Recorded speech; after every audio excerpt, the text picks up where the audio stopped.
Welcome to another installment of Living Legacies, a production of the Canadian Churches of Christ Historical Society.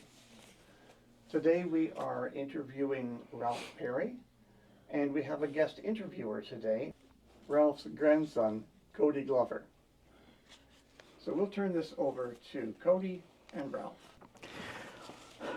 Hi, Grandpa. So let's get started. First question: were your parents members of the Church of Christ? Yes. Yeah. Okay. Tell us about your family while you were growing up. Well, there were 8 children of us, and we were on a farm at Tintern, and most of the time was working and on taking care of the animals. It was a partial dairy farm, and so we had to learn to milk, and we didn't have electricity at all then, and so we just had to do most of the work. I remember when I was so short, we had pumping water. I was so short I had to stand on a block. But anyway, we had lots of fun together. There were 8 of us, and then there was a family across the road had a couple children, and so we could play baseball, softball on our front yard. Oh. But anyway, we went to church regularly. We never thought of not going to church. We didn't have a car, so we walked, and that was one of the main activities other than school and work.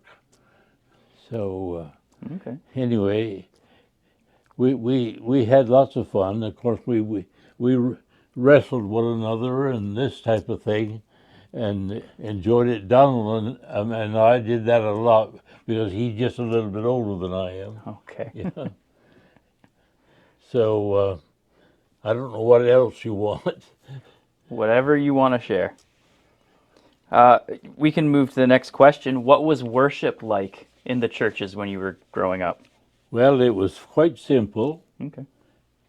and the church building had a sort of a partial wall down the center, and there was on each side there was just the one room, no basement, and so it was really it was very simple with the items of worship that we normally involved in, and we didn't have a regular preacher, and so various people came and filled in, like Cliff Lumley and John Williams from Beamsville, and Jack Gladwell from Hamilton, and then one of the sons of O.S.M. Jones, who started the Bible College in Beamsville.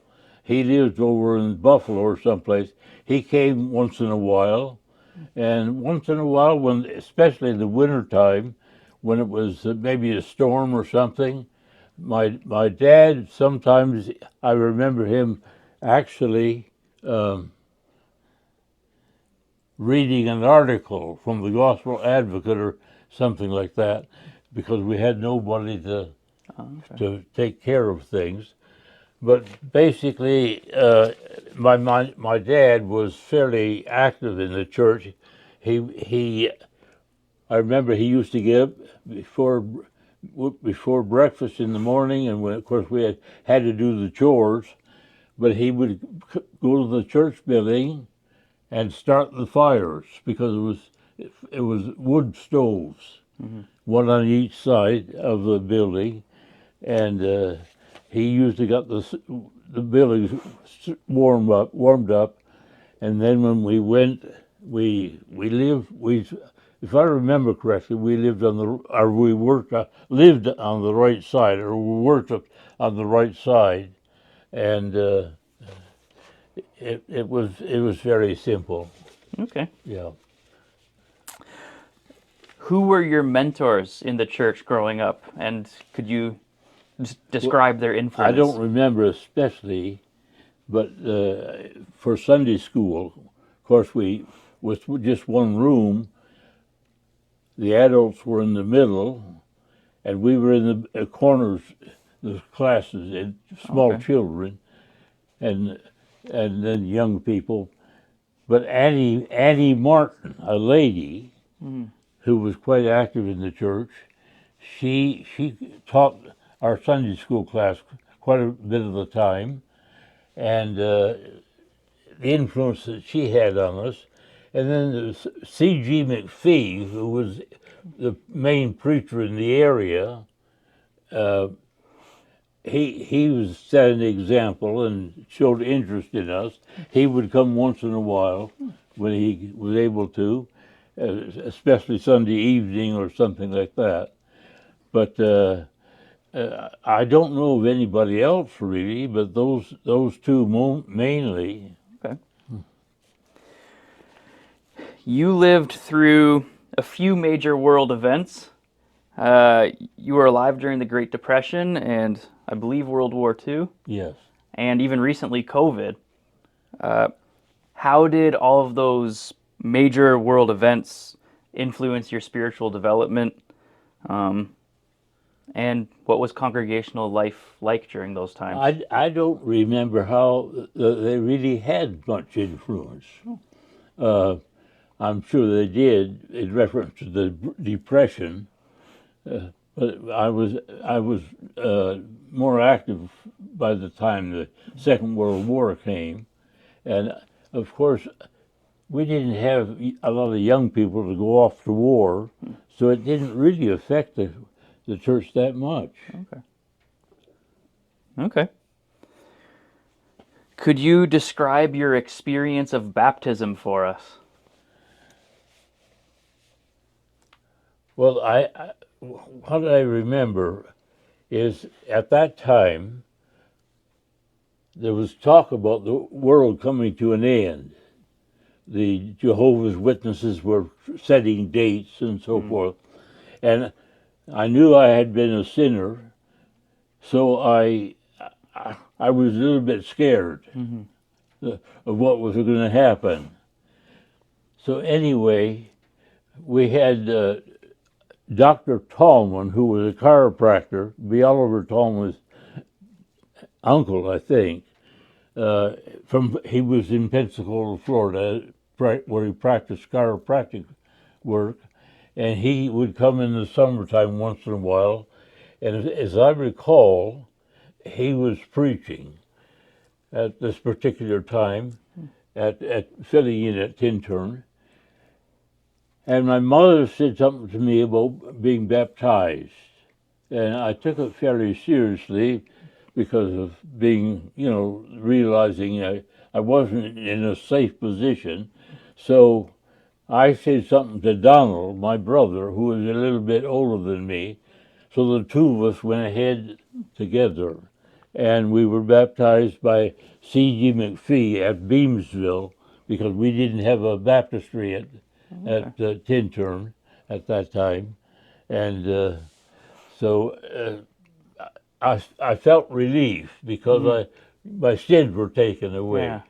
Yeah, So that's pretty well it. that's amazing. Okay, well, following that, could you describe your thoughts on the first time you took communion?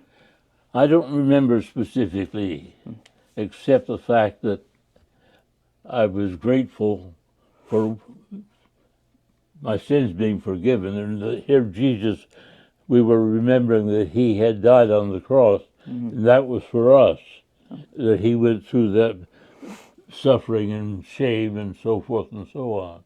So it was a matter of remembering that and then being grateful. Great. So you went to Bible college down in the States, right? Yes, Where was that? Nashville, Tennessee, David Lipscomb College Okay. and high school. Oh, okay. Um, did you have any favorite professors or instructors who inspired you? Yes, the only man that had a doctor's degree when I went to David Lipscomb college or high school was Dr. Stroop. He was not a popular preacher, especially, but he taught psychology.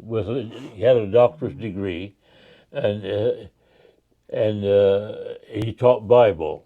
He enjoyed teaching Bible more than psychology. But anyway, he became a fairly close friend.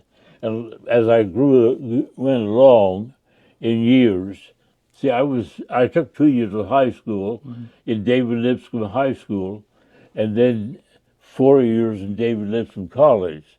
So I was there for quite a few years, 6 years and even more, because of dropping out 1 year, partial 1 year, because of sickness. But anyway, we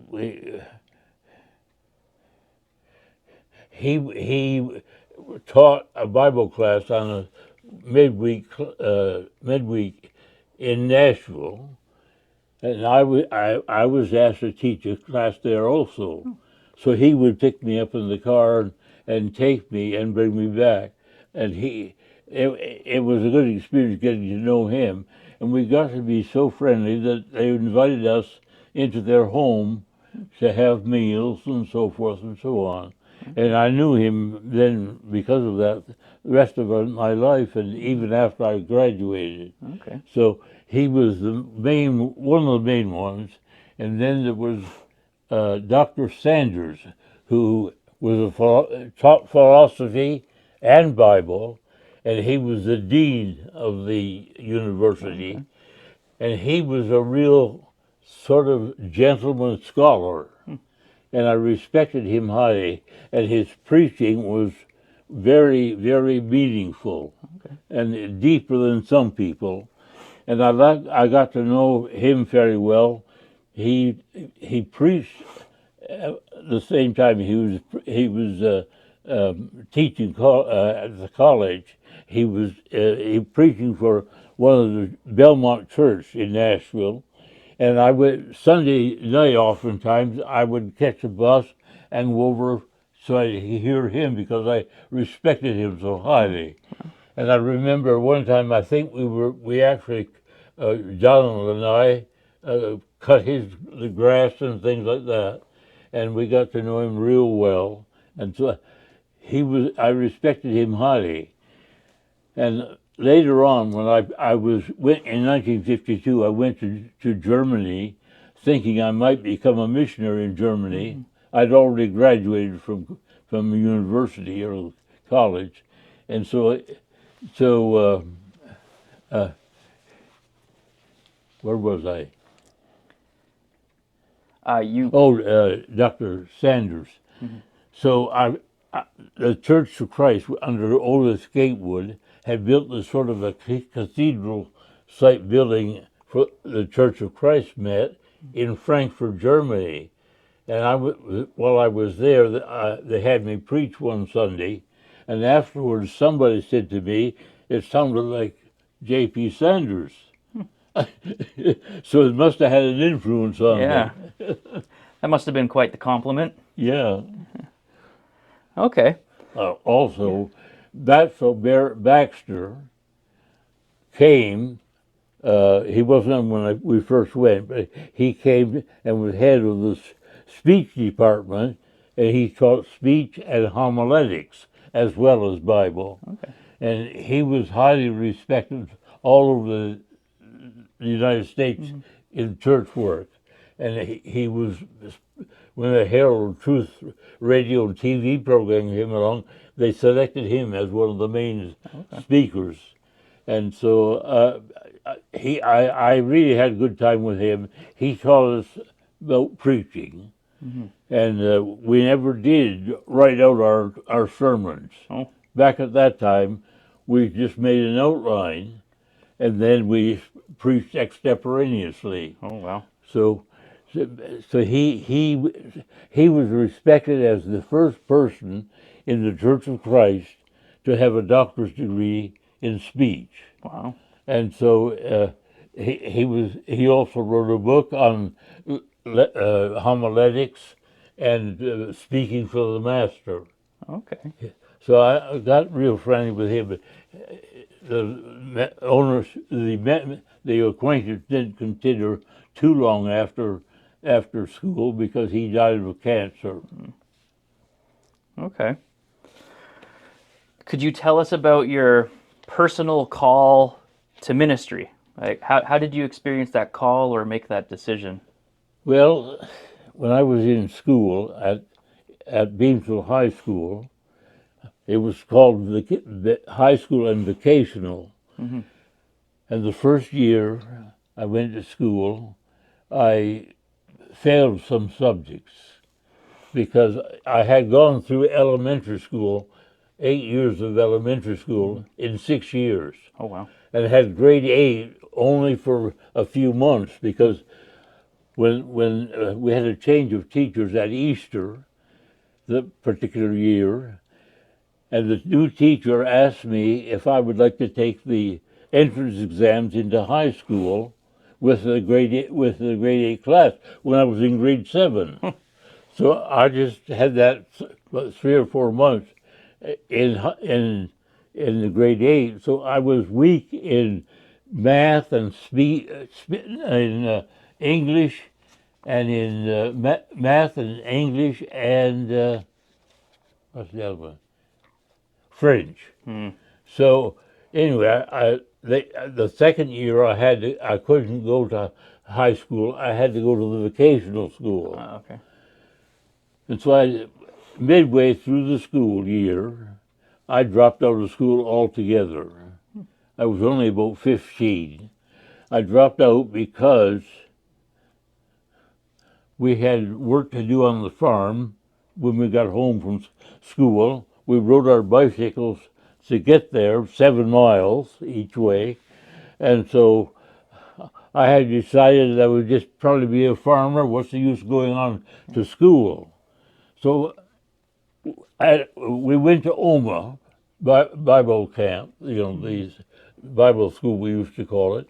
And there was talk there about Joe Cannon and Keith Thompson and some of these boys going to Harding College, and they were becoming preachers and so forth.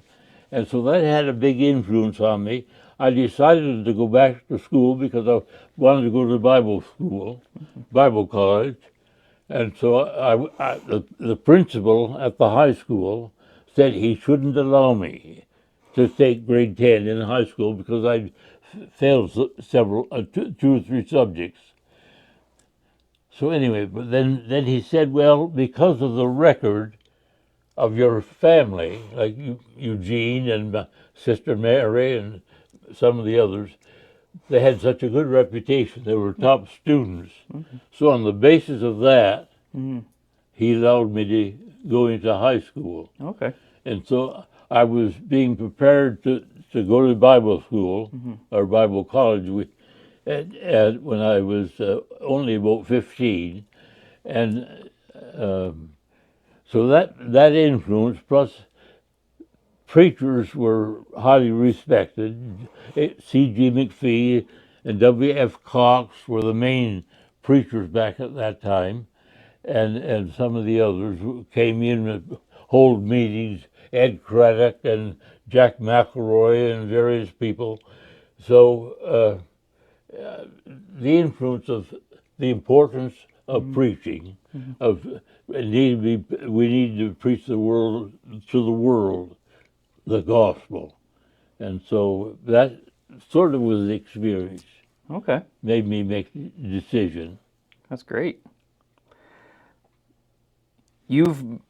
Most people would say you've become pretty well known for a lot of accomplishments and qualities. You were a missionary in Nigeria. You've preached all over the place. What are your views and approaches towards being a preacher? And how would you describe your personal style of preaching? Well, when I first went to Lipscomb, some of the people like Brother McPhee, they didn't know whether I would make it or not because I was so I kept myself away from crowds. Didn't talk to people very much. I was sort of backward, and so anyway, I when I got to school, I we took Bible, of course, under some of these teachers, and so the first summer that I was home on the farm, Brother Tallman was there from Florida, and he was preaching for the summer at Beamsville, and so he asked me to speak one Wednesday night, and so I prepared a lesson on the book of Ruth, the character of Ruth, and I planned to speak about 20 minutes, the notes I had, but I was so nervous that I didn't even look at my notes, and I spoke about 10 minutes. And anyway, I got good compliments. And so when I went back to Nashville, what we preacher boys did was we would go out into the country almost every Sunday as time went on and preached in some of the small country churches. Okay. Because they didn't have preachers, and we would go pick up a bus, get a ride on the bus. But there was a man who also took a carload out and dropped them off at different places to preach. So anyway, I guess you would say my style of preaching was set by Brother Baxter. He's noted for introducing to the Church of Christ the idea of sort of conversational style of preaching instead of oratory. And so basically, I guess you would say conversational style. Okay. But I as time went on, I enjoyed preaching more and more. And I can remember preaching one summer home from school, and my dad was more nervous for me than I was. You could see, he just... Yeah. Oh, I bet he was proud of you. Is there anything you would like to share about your family? My family or the Perry family? Whichever. I mean, the Perry family, that I came from. Both? Well, there were 8 of us in the Perry family on the farm. And as I said, we went to church, not even thinking about not going. It was it was our life. So that had an influence on me. And I remember the having to work on the farm in the summertime and so forth. But the many times I preached in Middle Tennessee. I remember the first time I shouldn't say the first time, but filling in at Fenwick when I was still going to school. Sometimes we would even ride our bicycles over to preach. Yeah. But anyway, the first 2 baptisms I had was at Fenwick. Okay. And we baptized 2 young ladies. We went to Lake Ontario to baptize them. And one of those ladies became Jack McElroy's, or not, Jack Gladwell from Hamilton, Junior Jack Gladwell, became his wife. Okay. And he became a preacher and went to the States most of the time, and she outlived him, and she was a preacher's wife. At one time, there were 5 of us from that farm, going to Bible college, to Harding College and Abilene Christian and David Lipscomb. Eugene was at Abilene, and my sister Mary was sent there one year, and Mabel was at Harding, and Donald and I were at Lipscomb. Okay. So you can see that we had no money, so we had to work our way through, because my dad still hadn't finished paying for the farm, so he only helped a little bit. I remember the first job we had was shoveling coal. Each building at Lipscomb had a furnace, coal burning furnace. We had to take the clinkers out and shovel the coal. Oh. That was the first job I ever had like that, and it was. I think we got 25 cents an hour. Oh my. But I remember that, the fact that Eugene was going to school to become a preacher, and Donald and myself, basically, and Mabel married a young man who became a preacher and a teacher in a Christian school, and that was Mabel. And Amy went to Radville Christian College and married a man, Don Halls, who did quite a bit filling in for churches, and moved to Brantford one time. He did real estate selling mostly, but he did preaching and so forth. So the whole family was involved in the church and the preaching and so forth and so on. Okay. So that's our family. Yeah. And, our family today is a little different. And this might come up later, but the idea of that what's happening today is the churches or the individuals are not as convicted in reference to the importance of Christianity and the church and the God's plan of salvation. And back in my parents' time, that was a big thing.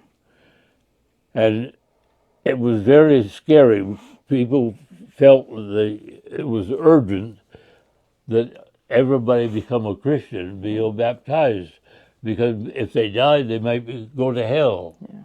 And so there was strong conviction about that. Nowadays, there's no absolute truth.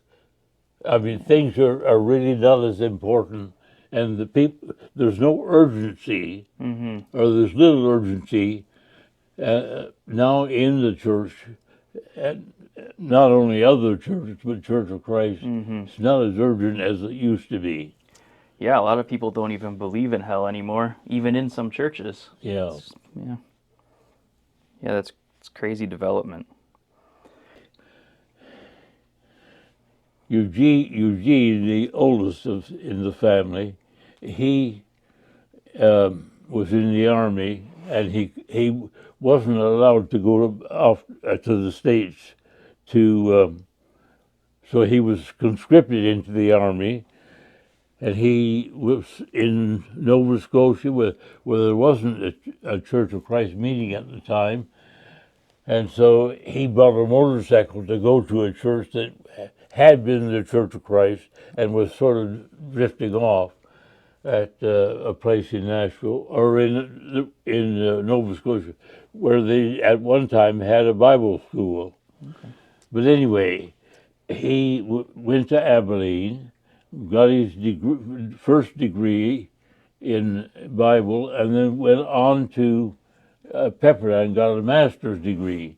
Oh. And he came back, and he preached at Niagara Falls, New York for a year or so, and then he ended up going to Radville and taught at Radville. And Donald, when he came home, he went to the University of Toronto, got a master's degree in philosophy from the University of Toronto, and was doing preaching. And he married a young lady in Toronto at the Maplewood Church, and they got married and went to and taught at Radville also. And I didn't say that Eugene later on became a teacher and then the principal at Great Lakes Christian College. And then he went to Zambia for 14 years and was a principal of a Christian school there, and then was teaching in a preacher training school. He was there 14 years. Donald was the first one to go to the mission field when they couldn't get Americans into India, but British people, British Commonwealth, were welcomed into India. So Donald and his family of 7 children, and one more expected, went to India, and was there for 14 years, and taught in a small school that they had up in the hills. It was in a remote part of India. And myself, I spent 17 years working in Nigeria. First as teacher in the Nigerian Christian Bible College for 2 years, and then we came back, and then they I can't think of his name. The man who started World Bible School back in 1973.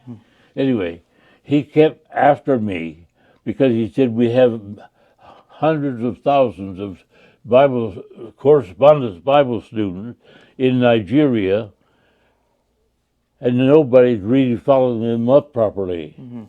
And he wanted somebody to look into that. And so for about 2 years he kept after me by writing and by telephone and so forth. And finally I responded by saying I would go. And so I got support from a church in Florence, Alabama, and I would go for 3 months to Nigeria and travel all over the country to find out what was needed. And then I made my recommendation that we would start in the northern part of Nigeria. There were 10 provinces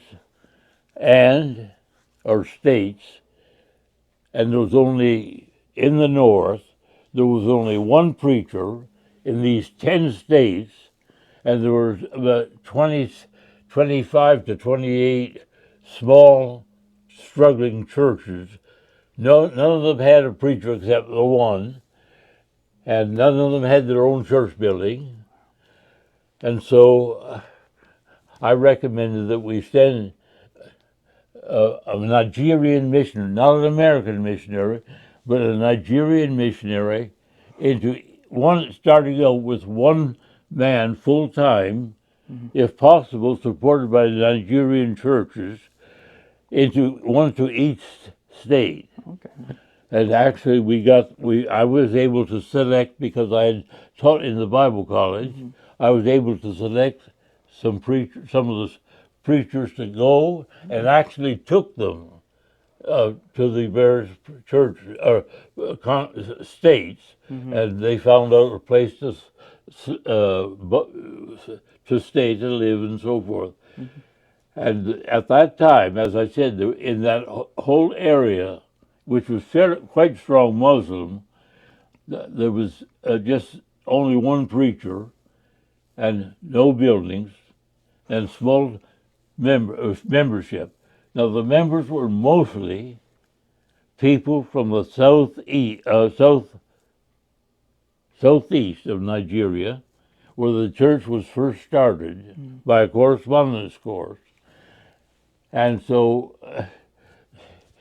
they were up there. They were teaching school, or they were traders, or they were in the army, Nigerian army, and so there was almost no natives in the churches.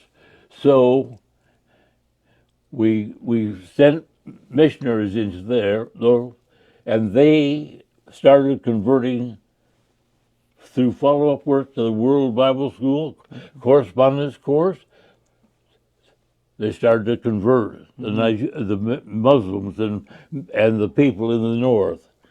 And so today, there are probably close to 400 congregations, and there's a Bible college, that is offering degrees through a University of Jos, and they could go out and get jobs teaching because Bible is actually in the curriculum of the high schools and so forth, and so they can get a job teaching. And so it's mostly even natives, all memberships, and so forth. The new capital of Abuja in Nigeria, I was told just recently, have over 50 congregations in that one city. Wow.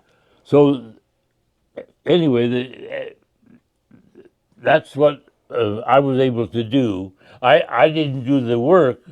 I selected the men and sent them out and raised support for them. Okay. And I just traveled all over the country. Yeah. Okay. Well, I guess sort of building off of that, what you just said, what do you consider to be some of the greatest successes you had during ministry, over in Nigeria and over here? And what are some things you might have done differently as well?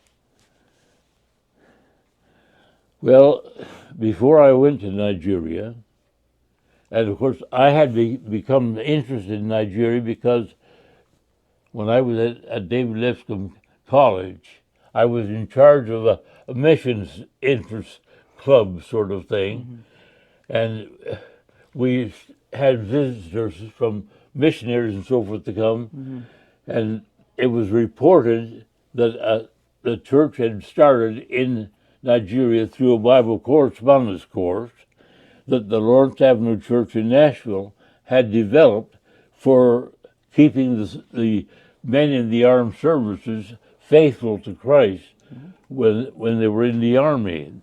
And so anyway, somehow or other, this Nigerian policeman took that Bible correspondence course.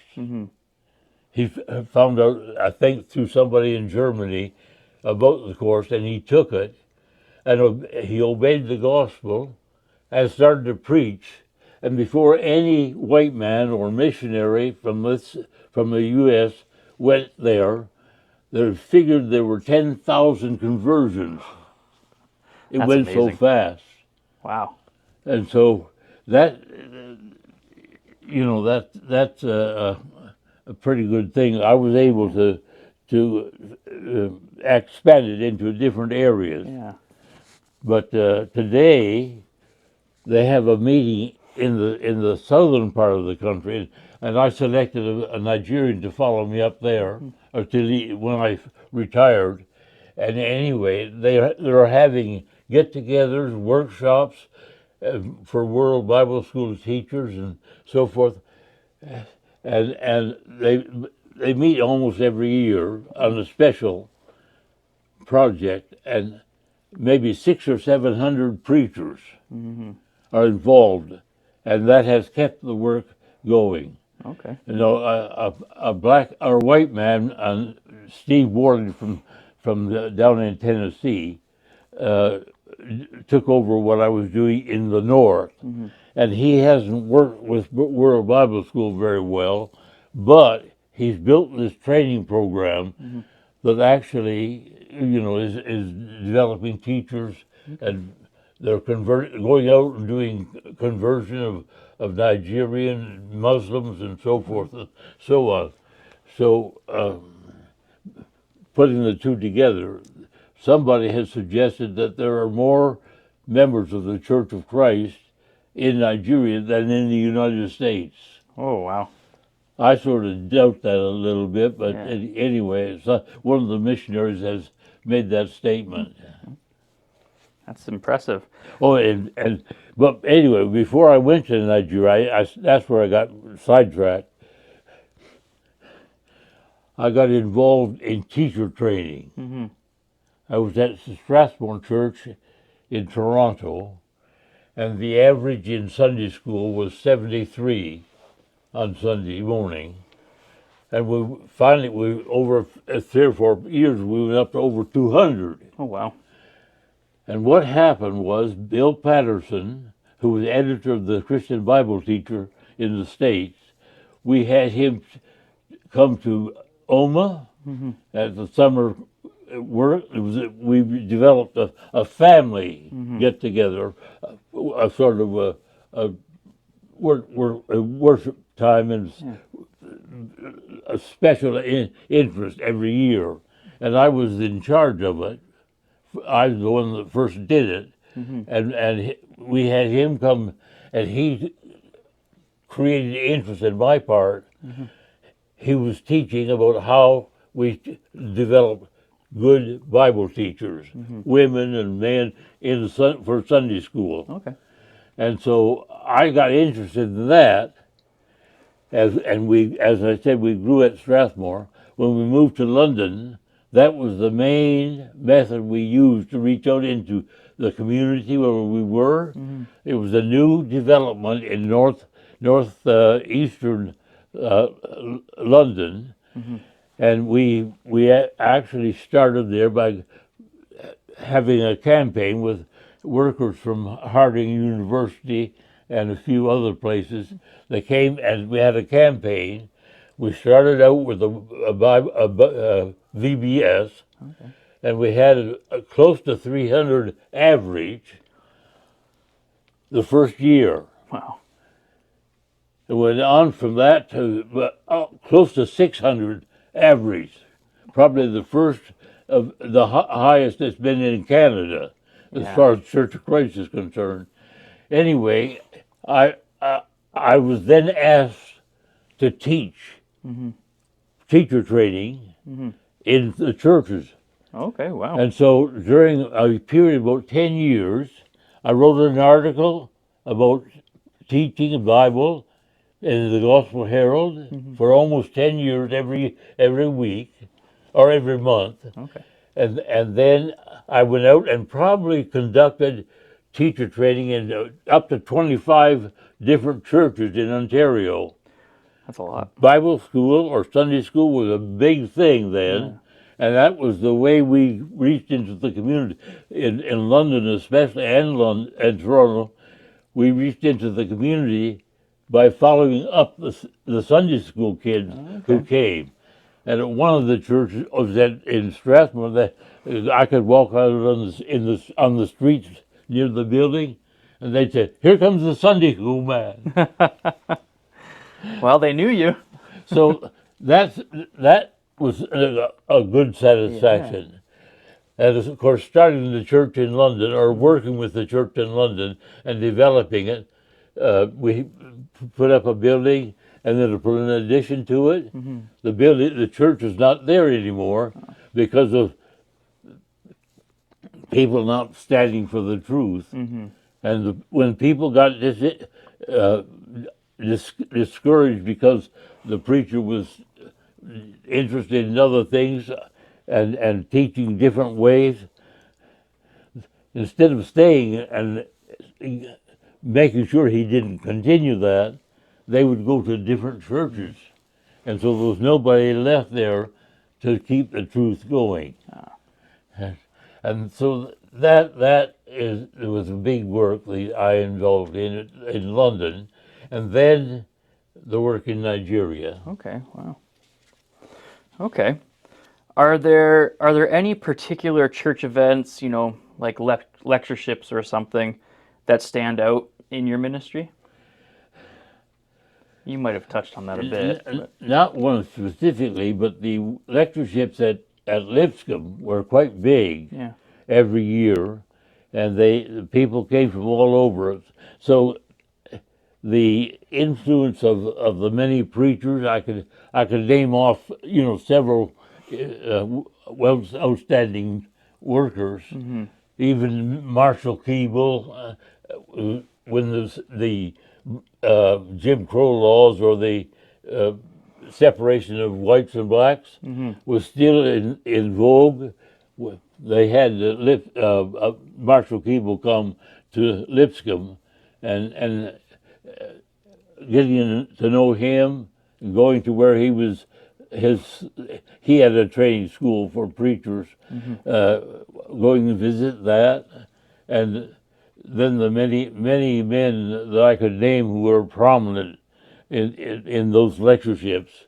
I remember some of the special topics and so forth. And then, of course, when I got finished that, the June meetings in Ontario, that was a big thing. And as a family, we went to all that we could. Okay. Even though it was hard to get us all there, we'd get rides from others. Those lectureships were very, very important. Okay. All right.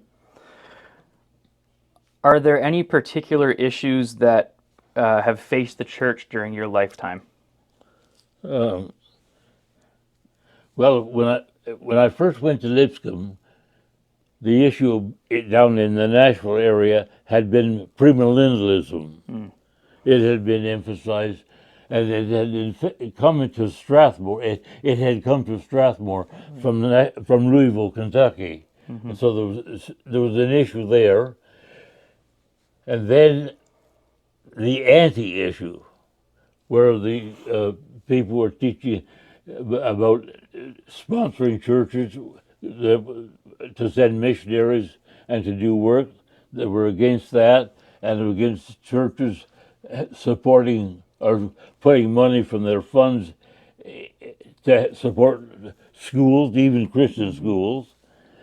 And they were against eating in the building. Yeah. And so that issue is still with us. Mm-hmm.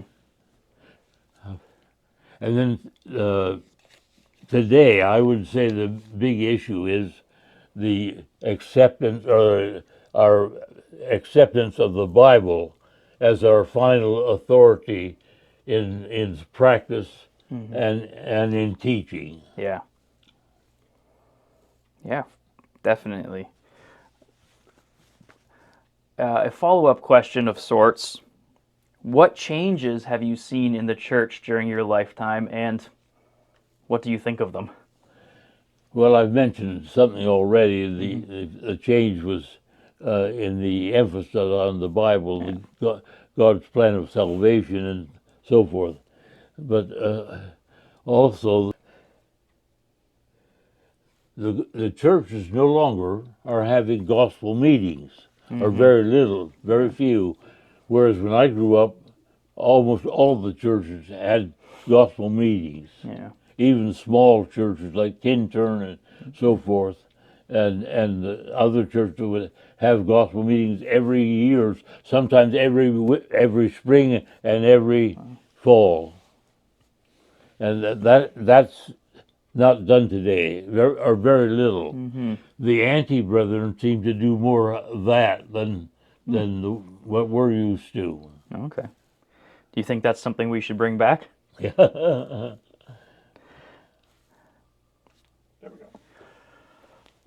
What's been the role of prayer in your life? Well, I guess I would say it hasn't been a big thing, except, praying for, like when we went to Nigeria or to London, praying for God's guidance and so forth. Mm-hmm. But the one thing that I'll mention is that Joyce and I prayed together every night as we were going to bed. Mm-hmm. Well, now that you've mentioned my grandma, can you tell us more about Joyce and your kids? And okay, now, Joyce has been a big help to me. I couldn't have accomplished a lot of what I've done without her. When we married, she was a secretary to a insurance-related business in Toronto. Mm-hmm. She also taught Sunday school. I think she started when she was almost a teenager. Oh, wow. But anyway,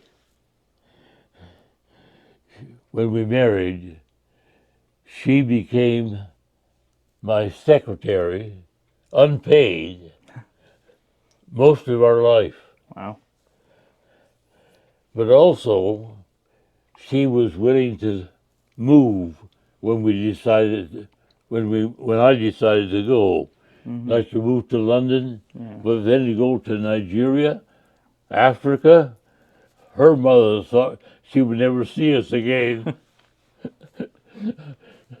And she adapted to the work in Nigeria better than I did. Oh. In some ways, I had a big problem, and the problem was when we went to Nigeria. It was right after the Civil War there, and the preachers and the churches expected I would come with all kinds of money and to support them. Yeah. I didn't even have a work fund for that.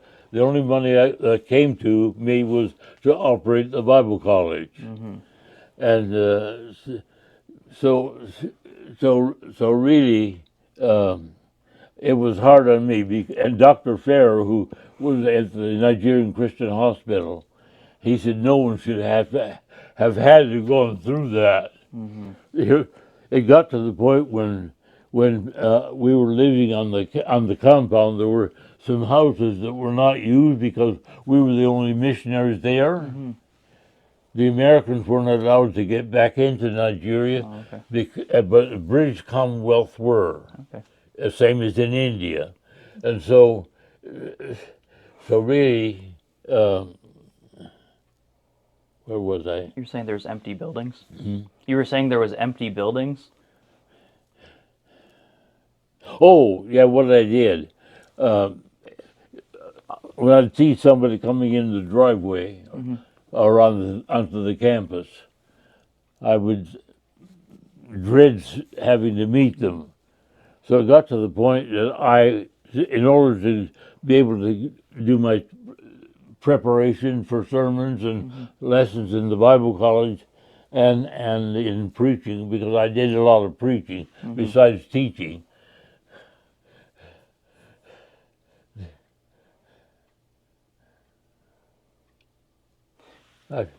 You sometimes went and hid in those buildings. oh, eh? I know. I would go 3 different places. I had 3 different places where I would go and not tell anybody but Joyce where I was. Survival. Yeah. Yeah. But anyway, Joyce has been the real support, and she almost immediately started to teach a girl at a young girls class, a young girls school that one of the members had started in their village, Yeah. training them to be secretaries and Christians and so forth. And it was quite a ways of distance from where we were living. And so we had there was a driver for the school and an old VW van, and we would have him take Joyce out to teach this at this school, and she taught Bible and secretary work like typing and so forth. And also, it wasn't long before she was teaching some in Sunday school work. There was a Nigerian Christian high school across the road from us, and she would teach a girls' class there on Sunday morning. And there were times when she was invited to go out into the village and teach a women's class. And sometimes we had no way of going, and so a preacher with a motorcycle would come and pick her up. She'd sit on the back and go out. It might be 5 o'clock in the morning. Oh my! They had a lot of their classes in the morning. Some churches had a class or had Bible study or fellowship every morning. Wow. Before they went to work on the farms and so forth. So sometimes we were asked to bring our whole family to visit these churches because we were the only missionaries there. Oh. Kept you quite busy. But anyway, she did a lot of that. And one thing I'll add to that is that they had lectureships there too. And they were very prominent, very good. But the families would come and just camp down. And so there were ladies classes, and Joyce was asked to teach a women's group at this lectureship. There might have been 100 or 1,000 women, and she had no special training for all that I've said, and so here she was, and the preachers, the Nigerian preachers, would stick their heads in to hear her what this white woman would be teaching. Oh, that's amazing. Oh, I didn't know that about Grandma. That's amazing. How did you and Grandma meet? Oh, well, I tell you, I was a preacher at the Bayview Church. Donald was preaching at the Maplewood Church. He was going to the university and preaching at the Maplewood Church, and I was preaching at the Bayview Church. We lived together in the Bayview building and batched it. But yet at Strathmore Church had lots of young people. And so we would go down and visit, be at the young people's, because we were young too, and I met Joyce there. But one of the elders at Bayview, Fred Smart, you maybe knew him. Fred Smart recommended Joyce as somebody I should date and possibly marry. Looks like he was right. Yeah. And how many years have you been married now? It'll be 71 next month. That's a long time.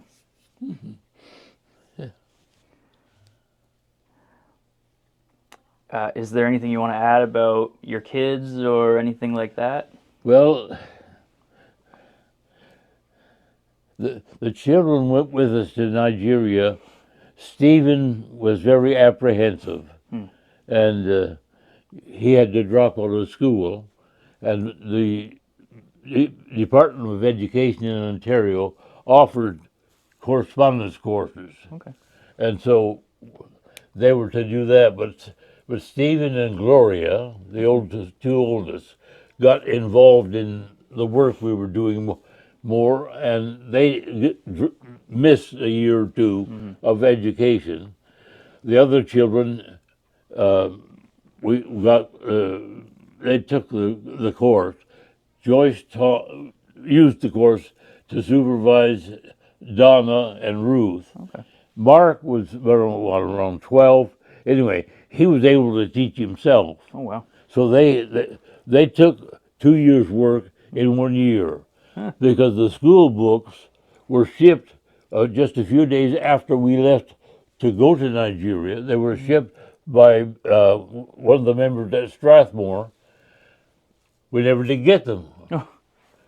And so we knew some Nigerian preachers who were businessmen also, or were importing stuff for the church, and they knew the ropes for things. So we had them go to the capital, Lagos, and try to find out what had happened. Yeah. And so they went to the airport warehouse. That's where they would probably come in. Yeah. And they would go there, and they were always told they're not here, and so forth and so on. So after about a year, the children hadn't had any education, the younger ones. So I finally decided to go to Nigeria, or to Lagos myself. See, we were across the other part of across the country where we lived. So a Nigerian member of the church who had a master's degree and had opened a technical school in his village, he needed to pick up some shipments of stuff in Lagos, and so we took him, and we went, Stephen and I, and Ano went to Lagos to try to find out what had happened, whether we could get find the books. Yeah. Well, I went to the airport, and I said to Ano, and Stephen went with him, you go ahead and take the van, and do whatever you need to do to pick up your shipments. And I'll stay at the airport, at the warehouse, and try to find out what happened. Mm-hmm. So I would go there, and they kept saying to me, they're not here. We don't know where they are. Nothing. So finally I said to them, these books belong to the Canadian government. Huh. It was really Ontario, but Yeah. I said, and my children have gone without education for a year. I'm thinking of taking you to court. Oh my. So finally the fellow said, well, the last number on this way bill, the shipment bill, was 3. He said that should be the third department, third compartment. Mm-hmm. That's where the books should be. Mm-hmm. We went there. They were there. Ah. We were told that if we had offered money, Mm-hmm. we probably would have got them sooner. Oh man. Okay. To sort of close up and wrap up a bit, could you tell us what some of your favorite scriptures and hymns are? Well, quickly, I guess you say one of the favorite is preach the word in 2 Timothy 4 about people not putting up with sound doctrine and so forth. But the passage in Philippians chapter 4, where it talks about peace, you should not worry, but make your requests to God, and the peace of God will guard your heart and so forth. And then it goes on to say, Paul says he has learned the secret of contentment. Mm-hmm. Yeah. And it says another part of that is what you have seen and heard and saw in me, Paul writing, you do. Mm-hmm. So the idea of right thinking and being active, and those two are very prominent. And then of course now in the Sermon on the Mount, seek first the kingdom of heaven and his righteousness, and these things, that is, earthly things, will be added to you, what you need. All great ones.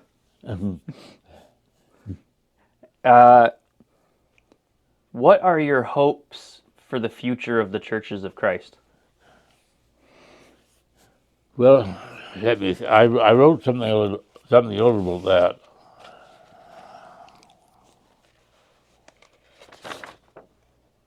Okay. That it will return to a strong conviction about God's Word and be our only rule of faith and practice. Okay. And also return to the emphasis and the urgency of obeying the gospel.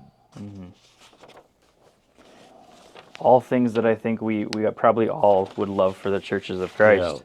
Yeah. And also the restoration movement, ongoing idea of following what the Bible says and not what man says or what man does. The strong conviction about that. And more recently, but I've come to realize this now is true. The Bible says, Jesus said, go and make disciples of all nations. Yeah. We have been doing, what we've been doing is making church members who come and sit in the pew and then go their way. Yeah. Whereas everybody is to be a disciple. Yeah. And that is you reach others. You pass it on to others. Yeah. And they pass it on to others. Yeah. I agree very strongly. Where disciples are to be disciple makers. Yeah. Okay. Last question. How has God blessed you in your life? Well, one thing which I've already indicated, Hmm. he's blessed me with a companion and co-worker in Joyce. Hmm. And I would say he's provided me with good training. Hmm. Going, actually going to David Lipscomb changed my life Hmm. great, greatly. You know, it wasn't long before I could become active in preaching and teaching and emphasizing and Christian life. We at the school, it was it was wonderful. Hmm. So and uh, and another thing he's provided for me is excellent support in the work I've done in London and in Nigeria. I haven't had to actually go and visit churches and ask them for money. The church in Nashville, the Granny White Church in Nashville, it's called the Green Hills Church now. Hmm. They supported me fully. Hmm. I didn't have to get support from several churches. Hmm. When I went to Nigeria, a church in Nashville said, "We will support you."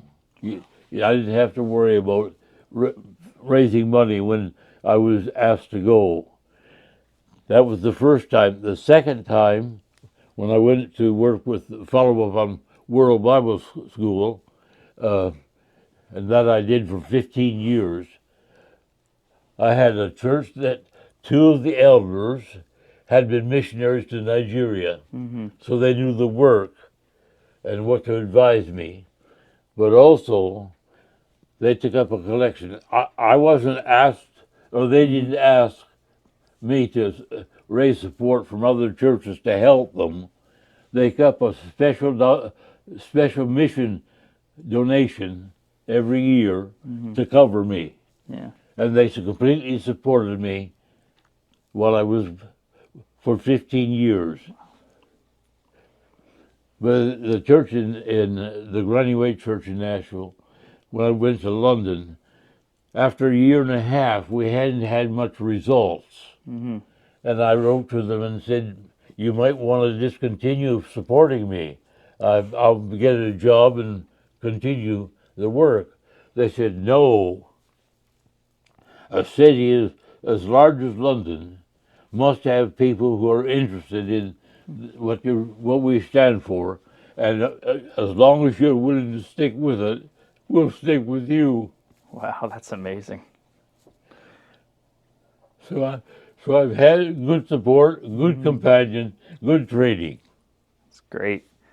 I just want to say, when God talks about blessing the world through Abraham's descendants, and Paul says that we are now Abraham's descendants, you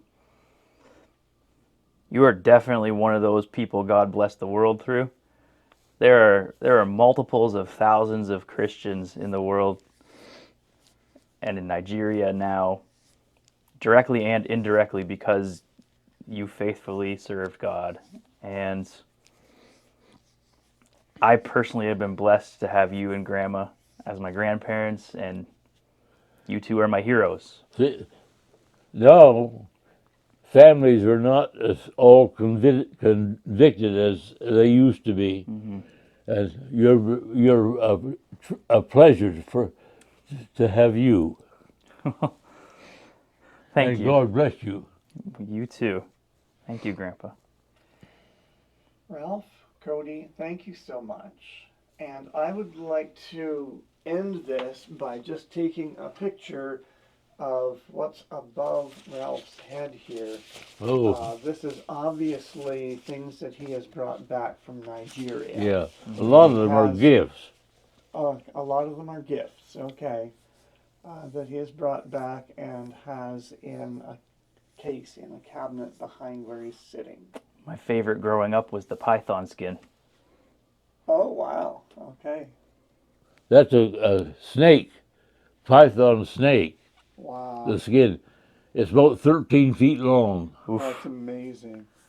He let me take it for show and tell once when I was in grade 1. It was great. The snake was killed about a quarter mile from our house. Wow. Wow. Okay. On behalf of the Canadian Churches of Christ Historical Society,